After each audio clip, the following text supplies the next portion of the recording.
bienvenidos a Desarrollo y Educación. Hoy de forma breve, Karen Chávez, Irazu Goitia, Sandra Flores y su servidora Daniela Arriola los introduciremos a los diversos temas relacionados con el desarrollo y educación del hombre desde su más amplia perspectiva. Esperando que este recorrido sea ameno e informativo para ustedes, comenzamos.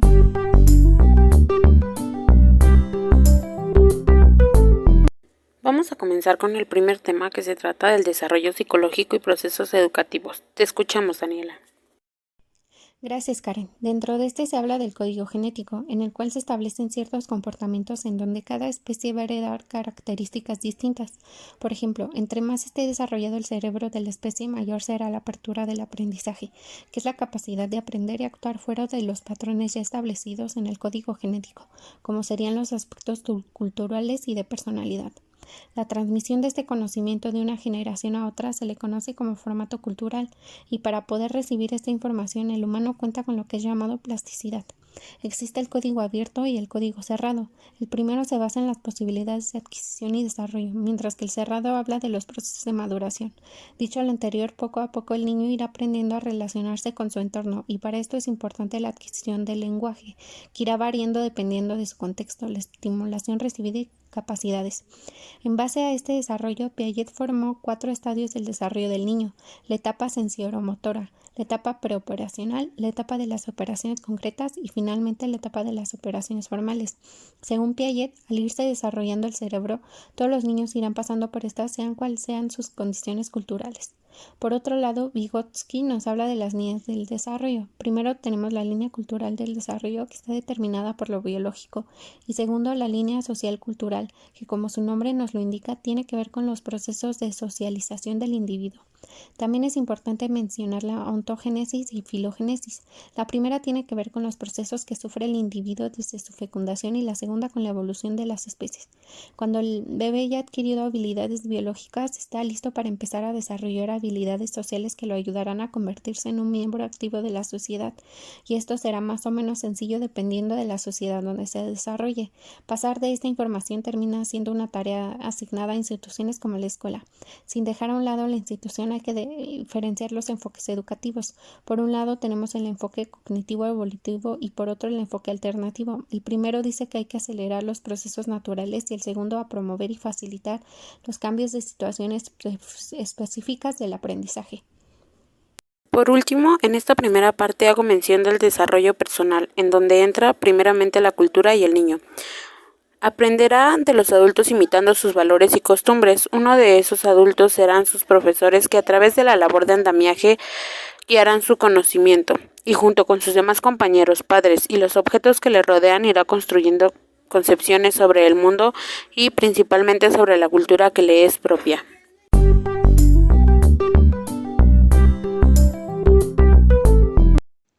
El segundo tema a tratar se refiere a la familia como contexto de desarrollo humano. La concepción de lo que debe ser la familia viene siendo arrastrada de muchos siglos atrás, pero tomando en cuenta los cambios propios de las sociedades, esto también ha ido cambiando, pues aunque tradicionalmente la idea es que sea el padre, la madre y los hijos, siendo la madre la encargada de educar a los hijos y el padre el que sale a trabajar, actualmente podemos encontrar familias donde suele ser al revés, o donde falta alguno de los padres, entre muchas otras situaciones más, pero que cumplen la misma función: ser un espacio de apoyo y aprendizaje de los individuos que la conforman. La familia es de vital importancia con el crecimiento del niño, pues al convertirse en adulto, las bases de la autoestima, la autopercepción, su desenvolvimiento en la sociedad, su adaptación y el cómo afronta las diversas situaciones que hay en la vida estará fuertemente ligado a cómo fue su vida familiar, pudiendo crear redes de apoyo en su adultez, y también tendrá repercusiones a cómo será su propia familia. Hay un debate entre si los seres humanos somos polígamos, que tienen más de una pareja, o monógamos, una sola pareja, pero esta parte de tener raíces biológicas tiene que ver con factores culturales y sociales. Aunque hay muchas similitudes entre primates y el ser humano, la plasticidad que caracteriza a ese último es lo que le permite el desarrollo de sociedades culturales complejas. Cada una de estas sociedades influye en las creencias de los niños, siendo este su nicho evolutivo.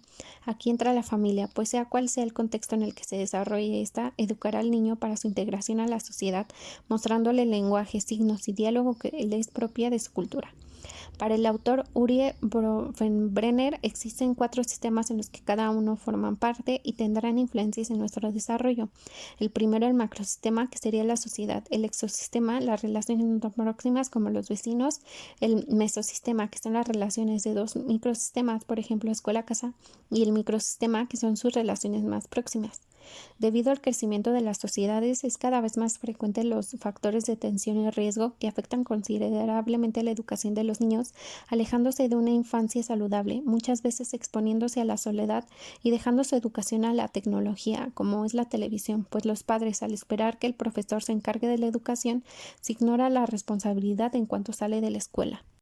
Es por esto que es importante la creación de programas sociales que apoyen y acerquen a las familias en factor de riesgo o directamente ayuden al niño a alejarse de ambientes que afectan su desarrollo.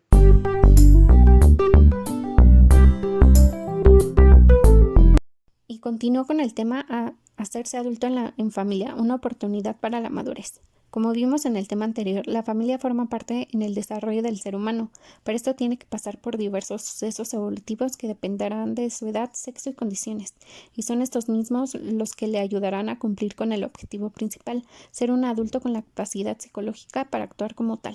Estos sucesos van desde enamorarse por primera vez hasta enfrentar la muerte y vejez, y son sucesos vitales normativos, a menos que se presenten fuera del tiempo en el que se supone deben ocurrir. Inevitablemente en la vida de cualquiera habrá momentos de crisis en el que el individuo tendrá que actuar de la mejor manera tomando las herramientas que la madurez le ha brindado. Hay 2 tipos, la del desarrollo evolutivas, que son las previsibles e inevitables. En estas se puede preparar al sujeto, y por otro lado las circunstanciales de la vida, que son inesperadas.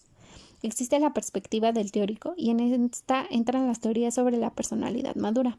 En la primera teoría, la del modelo dimensional evolutivo de Haidt, en esta la persona madura se divide entre 4 sectores de su personalidad y cada una por 5 factores evolutivos independientes, y así es como el individuo va madurando. La perspectiva fenomenológica o del sí mismo corresponde a la autopercepción de la madurez a través de las propias vivencias. La perspectiva lega o del hombre de la calle tiene que ver con lo que socialmente se considera como madurez. Erikson dice que en el proceso de madurez, al encontrar pareja, se ha vuelto en una parte importante en la vida del individuo. Esta empieza por necesidades sexuales, pero para esto es necesario haber encontrado su propia identidad, pues al tener pareja no garantiza el enriquecimiento personal. Debe haber compromiso y estabilidad en ambos, y esto culmina en la procreación. Diversos autores han rechazado esta teoría debido a los diversos factores que los seres humanos, como es la homosexualidad y las diferencias entre hombres y mujeres. Existen diferentes tipos de relaciones. Dependiendo del individuo, ésta será capaz o no de relacionarse, será dependiente o capaz de construir relaciones sanas. A partir de las relaciones de pareja surgirá el deseo de procrear y pasar sus conocimientos a su descendencia. Entre hombres y mujeres habrá diferencias en esto, pues se ha dicho que la mayor meta de una mujer es el tener hijos, y por lo mismo el acercamiento con esto será mucho mayor que el hombre, pero en ambos casos será un proceso de aprendizaje y crecimiento personal. Después, en la vejez, estará la posibilidad de convertirse en abuelos, habiendo diversas posibilidades, adoptando papeles pasivos o activos dependiendo de la educación que se les brindó a los hijos, pero esperando ser un sujeto de comprensión y apoyo para sus nietos. Todo esto en conjunto va a derivar en el cuidado de una generación a otra. Dependiendo del vínculo, estarán más o menos cercanos y la transmisión de la sabiduría será más o menos efectiva. Esto es todo de mi parte, pero seguimos con la siguiente ponente. Adelante, Karen.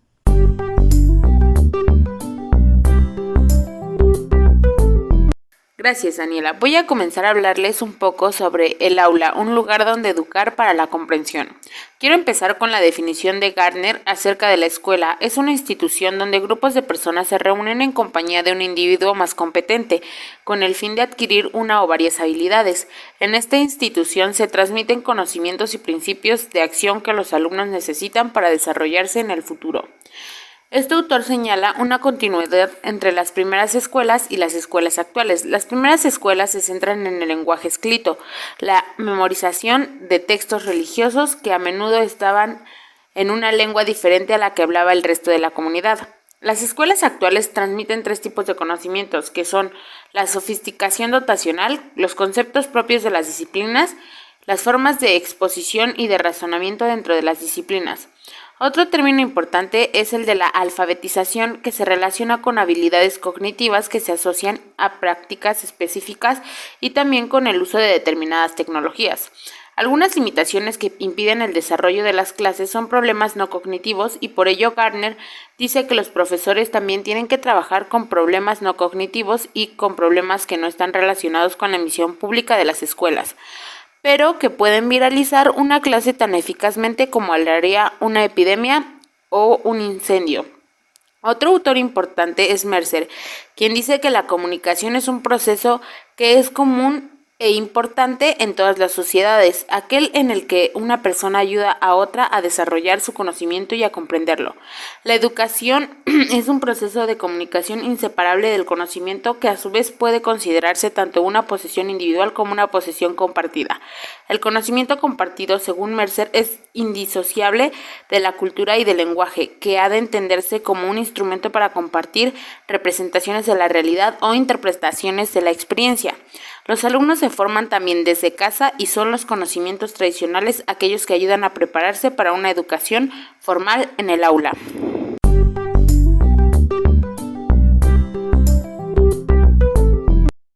Ahora pasaremos a hablar sobre otro tema que es estructura de los problemas de suma.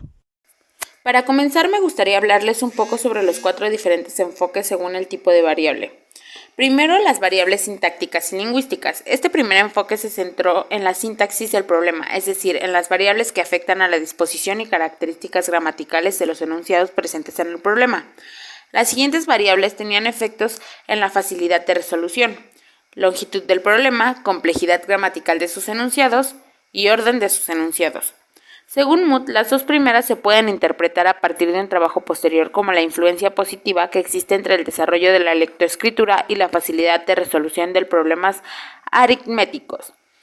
El segundo enfoque afecta a las variables lingüísticas del problema. Solo es posible registrar el hecho de que determinados verbos se consideran más adecuados que otros para referirse a una operación determinada.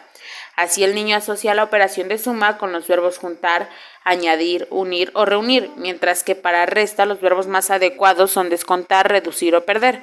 También existen varios tipos de sentencias. Las sentencias canónicas son más fáciles de resolver que las no canónicas. La sentencia canónica de la resta es más difícil que la de la suma. Parecen equivalentes en dificultad de las sentencias. La sentencia de la resta es más difícil que las demás. El enfoque de la estructura semántica se centra en las características estructurales del problema que le dotan de significado. Es decir, las llamadas características semánticas se caracterizan las acciones y relaciones implícitas en el problema. Relaciones estáticas dinámicas, relación parte-todo, relaciones estáticas y dinámicas nuevamente.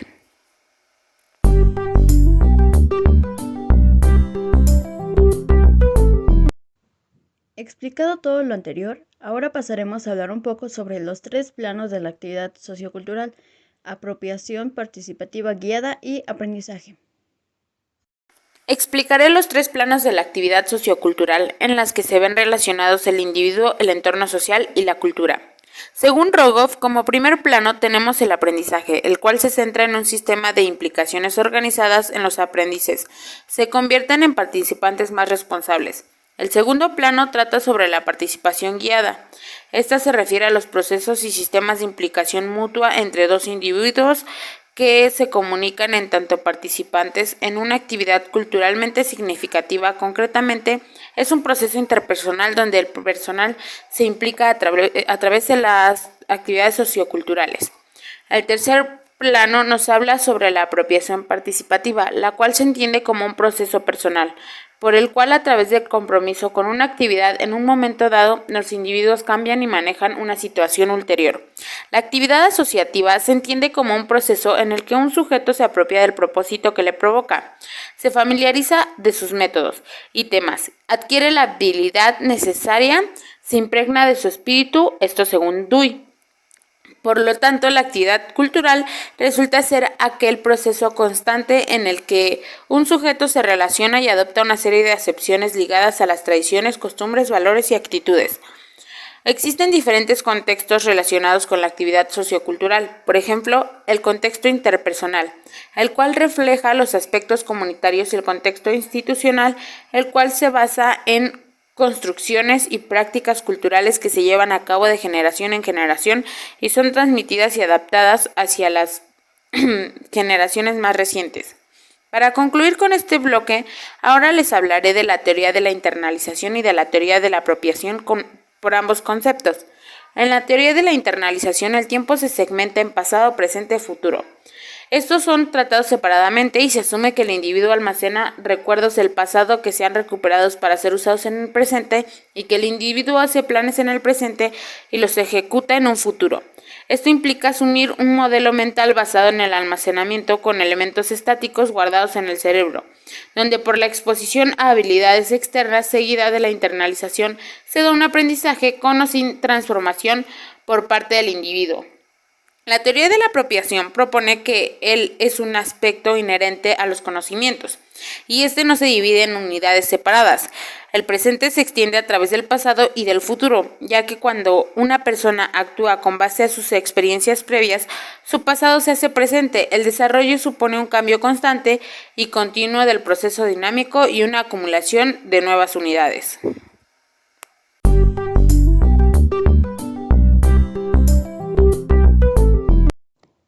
Hola chicos, mi nombre es Sandra Flores y comenzaré con el tema número 7, cultura, comunidad y educación. A manera de introducción, Gordon Wells plantea que fuera de que los alumnos y alumnas adquieran conocimientos en la escuela, también se aprende en ellas una forma de vivir, de pensar, de sentir y de actuar. Por lo tanto, podemos resaltar que los conocimientos también se construyen mediante prácticas cotidianas dentro y fuera del aula. Las prácticas cotidianas reflejan o identifican un orden social y moral, aportan una base para conocer creencias y valores de quienes actúan, proporcionando un camino por el que los niños y niñas lleguen a participar de la cultura, y esta a la vez es producida y transformada por los niños. Dentro de las prácticas cotidianas, los sistemas de actividad son la unidad natural de análisis para estudiar la conducta, y sus entendidos como los sistemas de relaciones entre individuos históricamente condicionados y sus entornos más próximos organizados culturalmente. Igualmente, y de acuerdo con Gibbs, dentro de la práctica cotidiana existen comunidades y estas son un grupo esencialmente cooperativo, cohesionado y autorreflexivo, cuyos miembros trabajan frente a frente para lograr unas metas en común mientras respetan una gran variedad de perspectivas, valores y estilos de vida. Aquí lo importante es que el niño y la niña no aprendan una cultura en general, porque viven en contextos específicos, culturas particulares en la que las personas construimos y atribuimos significaciones. La escuela y la familia están entendidas como culturas y comunidades específicas. También las comunidades prácticas se caracterizan porque en ellas los maestros y maestras aún no asumen ya una actividad de superioridad en relación al conocimiento que poseen. McDermott induce a rebelarse contra las etiquetas impuestas a niños que tienen problemas de aprendizaje, porque muchas veces es culpa del entorno en que viven y se desarrollan, y no precisamente por un fallo neuronal. Depende de la interacción que el individuo tenga con su entorno. Para este autor, el lenguaje y la cultura son almacenes en que los niños adquieren su competencia. Por otro lado, Vygotsky dice: si el niño no se siente a gusto y cómodo en su entorno, difícilmente va a poder disfrutar y aprender de él, por lo tanto no le dará un significado correcto o importante.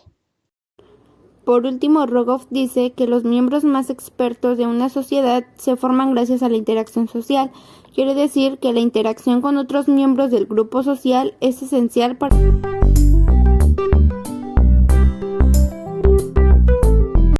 Continuamos con el tema de cálculo mental en la escuela. El cálculo mental para algunas personas representa la repetición memorística y para otra es una capacidad. Dentro del cálculo mental están situados el cálculo automático o mecánico y el cálculo pensado o reflexivo. El primero hace referencia al uso de algoritmo o material y el segundo se refiere más a la aproximación. Con la llegada de la escuela activa, llegó el concepto de comprensión, que es antagónico a la de la memoria, y se considera como una práctica rutinaria y pasiva. De hecho, la primera teoría de Piaget se centró en el pensamiento más que en el procedimiento, y esto está relacionado con la capacidad mental que se desarrolla gracias a la práctica del cálculo mental, que es muy importante para resolver problemas cotidianos. Enseñar cálculo mental en la primaria es importante porque influye en la capacidad para resolver problemas. Los alumnos tienen que construir una representación de las relaciones entre los datos y el cómo trabajar con estos datos para obtener nueva información. El enriquecimiento de las relaciones numéricas a través del cálculo mental es favorable para que los alumnos sean capaces de movilizarse por anticipación o por reflexión. Para resolver los problemas hay dos polos de soluciones. El primero es el polo que apela a una representación figurativa en la cual los alumnos simulan lo real mentalmente. Por otro lado, el polo de las soluciones que apela a una representación matemática de la situación. Aquí los alumnos representan el problema mediante una ecuación para trabajar simplemente los números. Para los polos anteriormente explicados, hay un proceso por el que los niños pasan para ir de lo figurativo a las representaciones. En primer caso, los alumnos usan técnicas provenientes del conteo y en el segundo se utilizan las técnicas del mismo conteo. Al inicio del primer grado, los niños materializan las cantidades. Posteriormente, se busca que los niños utilicen el sobreconteo. Es muy importante tomar en cuenta que para los niños el aprendizaje depende de qué tanto les ha llamado la atención el juego o la actividad. Entre más llame la atención y sea divertido, los niños participan más porque tienden a comprender de mejor manera.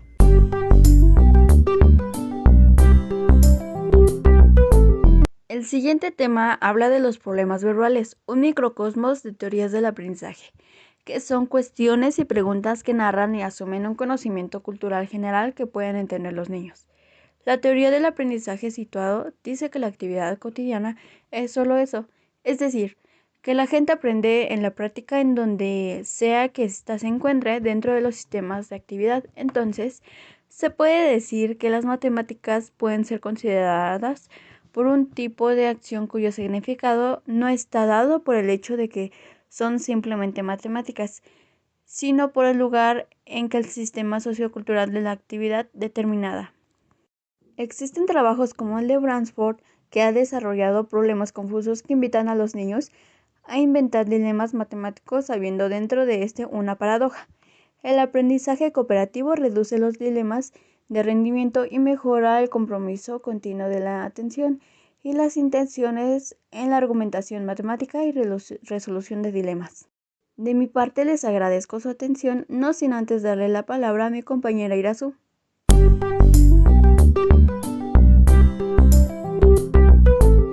Muchas gracias, Sandra. Yo cerraré este podcast desarrollando estos últimos temas. En primer lugar, estudios de la interacción familia-escuela desde la orientación sistemática. Para entender mejor estos estudios, principalmente tenemos a la autora Christensen, que nos menciona la teoría general de sistemas. Dentro de dicha teoría tenemos el lograr metas, y para lograr estas metas se necesita de la ayuda de los padres para realizar las tareas de sus hijos. Dentro de esta ayuda se va creando un clima de colaboración en donde se va obteniendo un apoyo entre la escuela y la familia para el mejoramiento educativo del alumno. Para este mejoramiento educativo, la escuela cuenta con una actividad que es el modelo sistemático contextual, que es en donde los niños tienen dificultades en la comprensión, en especial aquellos que corren el riesgo al fracaso escolar. Es importante tener en cuenta la teoría ecológica, ya que es el contexto en el que vive el niño, y esto puede tener una gran influencia en el desarrollo y por lo tanto en el aprendizaje. Para esto es importante tener un trabajo sistemático en donde se le debe dar lugar a limitaciones entre escuela y familia, o sea, hasta qué punto puede involucrarse la escuela en una situación familiar. La cooperación familiar básicamente es ver las alternativas para que los padres apoyen a los alumnos y su formación. Dentro de esta interacción, el papel del maestro busca que se lleven a cabo las metas del currículum. El papel del padre busca los objetivos del aprendizaje y destrezas sean alcanzados.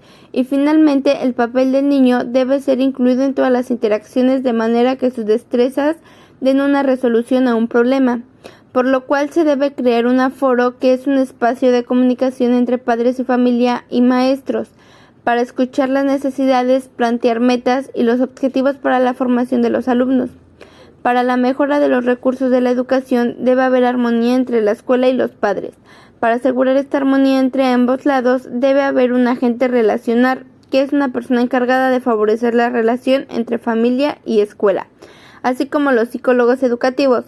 El acercamiento prescriptivo es el contexto pedagógico, ayuda el desarrollo de las relaciones productivas entre estos dos sistemas. familia-escuela, reconociendo los derechos y las responsabilidades entre los maestros, los padres y los propios estudiantes. Weiss y Edwards nos dicen que la meta en la relación es mejorar la calidad en las relaciones familia-escuela, siendo conscientes de que los aportes. Dicho esto, el modelo de los sistemas contextuales para la socialización juvenil plantea que los alumnos se desarrollen tanto en el contexto familiar como en el educativo. Por ello, la necesidad de dejar en claro el alcance que tiene tanto una adecuada como una inadecuada relación entre la familia y la escuela.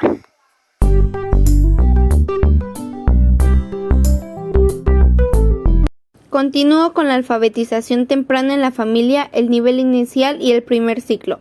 En la alfabetización temprana se nota un pronto interés por la lectura y una disposición por la escritura.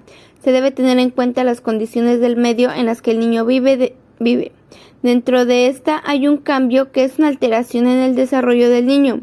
Juntamente el desarrollo se produce como el conjunto de la personalidad que es influenciada por el ambiente y va de la mano con el cambio que se produce en la alfabetización temprana. La alfabetización temprana en el primer ciclo de la escuela, según Vygotsky en su trabajo La prehistoria del lenguaje escrito, se ocupa del momento más importante que caracteriza el auténtico paso al lenguaje escrito. Esto ocurre cuando un niño llega al simbolismo de primer orden, es decir, cuando el lenguaje escrito adquiere su autonomía, se hace directamente simbólico y se percibe del mismo modo que el lenguaje oral. Posteriormente, en la percepción humana, que es cuando se va tomando conciencia de las impresiones externas y de la propia apreciación del sujeto, se relaciona con las vivencias y obedece un proceso evolutivo, en donde en la crisis de los 3 años el niño descubre su relación con otras personas y deja de hablar de sí mismo en tercera persona para usar el yo y formar una conciencia lingüística. Más adelante, en la crisis de los 7 años, en donde el niño sufre un rápido cambio como son las modificaciones orgánicas, la muda de dientes, etc. También es importante que los padres entiendan que tienen un papel muy importante, ya que ellos reciben el título de los primeros educadores antes de que el niño reciba una educación formal. Por esto es importante que sepan identificar cuando un niño presenta una reacción temprana por la escritura y la lectura. Algunos niños tienen de manera natural la forma de conciencia lingüística y otros necesitan más para adquirirla. De esta forma, el bebé va a ir construyendo su lenguaje a su modo de función en su entorno. La conciencia lingüística implica hacer del lenguaje un objeto de conocimiento, ya que esta ayuda a corregir la pronunciación del niño, además de facilitarle la comunicación con los adultos. Así como la toma de conciencia lingüística involucra la toma de conciencia de la escritura, como una representación de ideas, conocimientos y pensamientos. Luego se va obteniendo la conciencia léxica y la conciencia fonológica, en la conciencia léxica se refiere a la habilidad para poder identificar las palabras que componen a una frase.